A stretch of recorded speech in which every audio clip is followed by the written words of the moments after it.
Hello everyone. Hats off for those person or individual, especially my students who are willing to learn our discussion for today. So in this session, I am requiring you to listen very carefully for this is going to help you know what is going to happen or what is the flow of our course subject during this pandemic.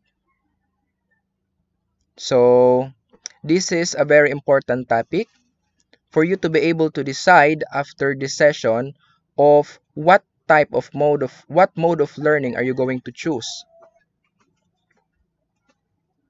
For the first picture, what can you see? So I think most of you will be able to see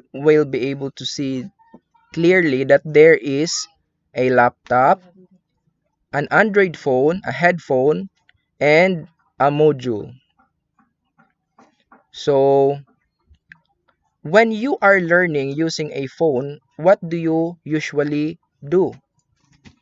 You are using an internet, right? While when you are learning using your module, you are just reading the module. Okay? So today I'm going to discuss the key differences between online learning and offline learning.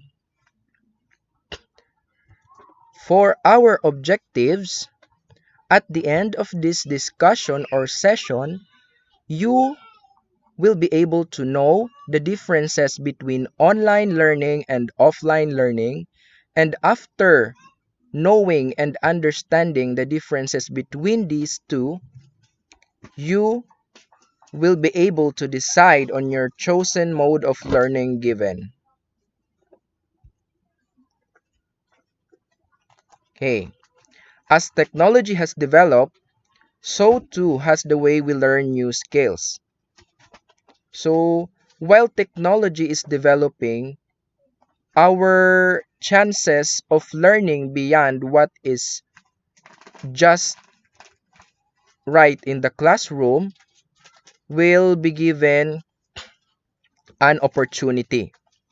So it's all thanks to the internet. Those interested in boosting their knowledge and skills now have a wide range of options open to them. So let us discuss what is the difference between online learning and offline learning. What is an online learning? With online learning, the training can be conducted from practically anywhere in the world. Participants simply need to log on to the internet from their home, work, or even their local coffee shop. Meaning to say, in online learning, you are not required to go physically to the school or the classroom with your teacher or instructor. While in offline learning, participants are required to travel to the training location, typically a lecture hall, college, or classroom. So, one word that may describe the difference between online and offline learning is location.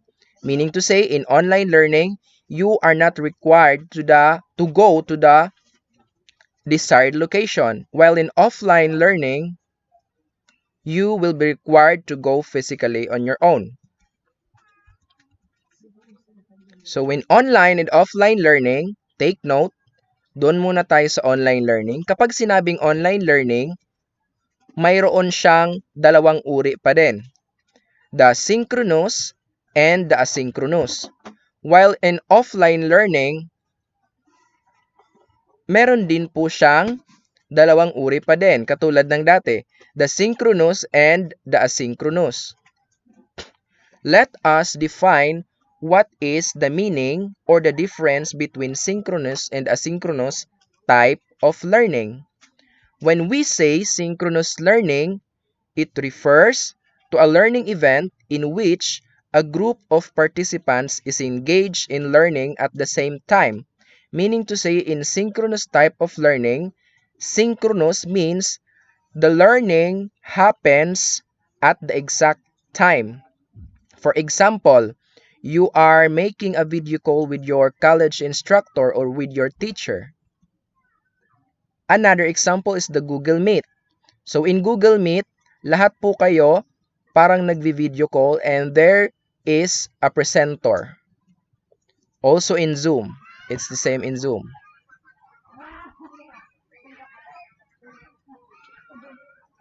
This is synchronous type of learning online. Google Meet, Zoom, and video call using your Messenger or Facebook account. There is also asynchronous type of learning in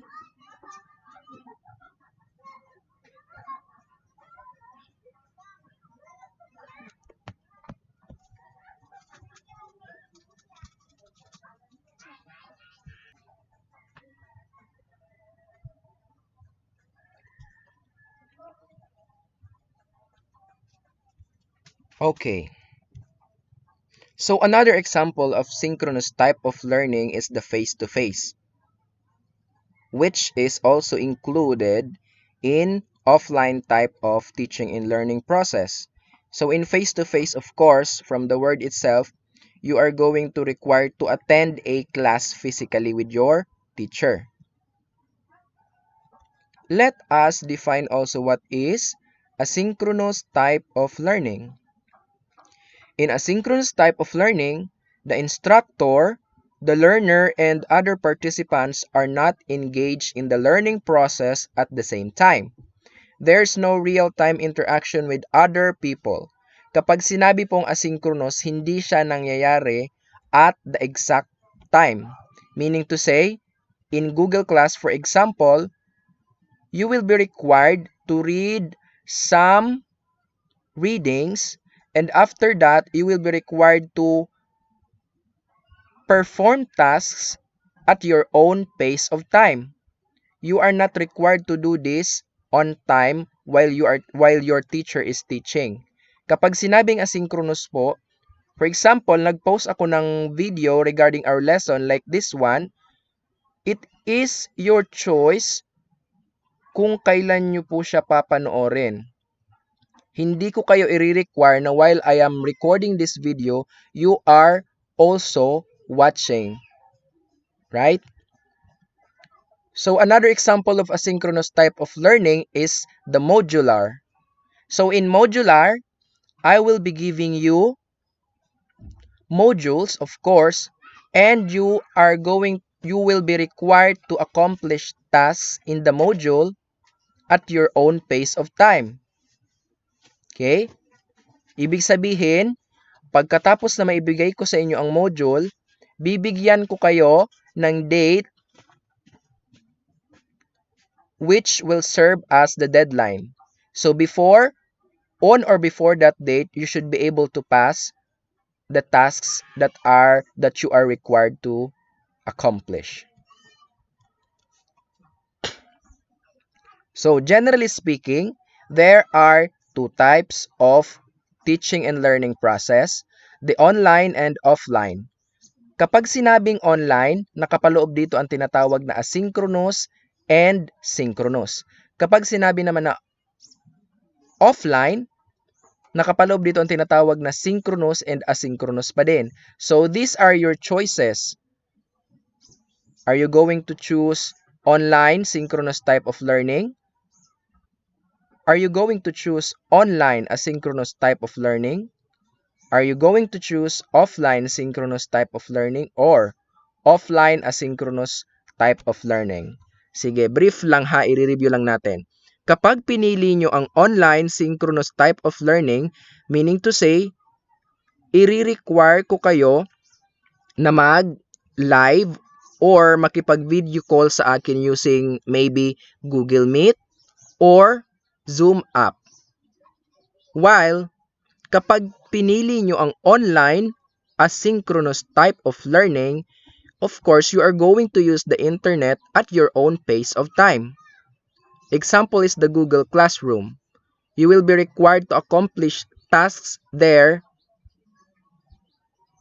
using your own pace of time. Pero dapat po, ma-accomplish nyo yon base sa nakalagay na deadline. Okay.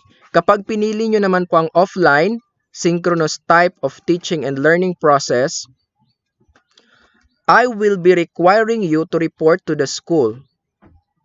Magkakaroon tayo ng face-to-face class. Okay? Kapag pinili nyo naman po ang offline, asynchronous type of learning, I will be requiring you to accomplish tasks in the modules given to you. Okay. So, siguro dahil sa pandemic, aalisin na natin ang percentage na magkakaroon tayo ng offline synchronous type of learning which is face-to-face. Okay. So, if you haven't chosen yet, mag-isip-isip na muna kayo kung alin ang pipiliin nyo dito sa apat. Kapag nakapili na po kayo, just try to directly message me or you can message me in the group chat. Okay? So, thank you very much and have a good health.